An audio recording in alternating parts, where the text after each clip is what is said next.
Hey guys, what's going on? It's Kyle Elminger from Powerhome Solar. Today we're out here about 30 minutes from Concord in Mount Ola, North Carolina.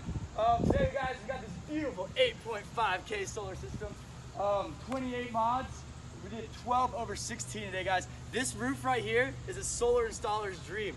Nothing but wide open space, facing perfectly south. So obviously a killer job, excellent job on the roofing side. And did a great job today, guys. Over here we have the homeowner today, guys. Good afternoon, sir. How you doing? Good, yourself? Good. Excellent. Good. As I said, we have two questions for you today. Number one, between 1 and 10, how would you rate our crew today? Kyle's crew is number 10 today and yesterday too. Awesome. Thank you so much. I appreciate it. Would you ever recommend Powerhome Solar to your friends and family?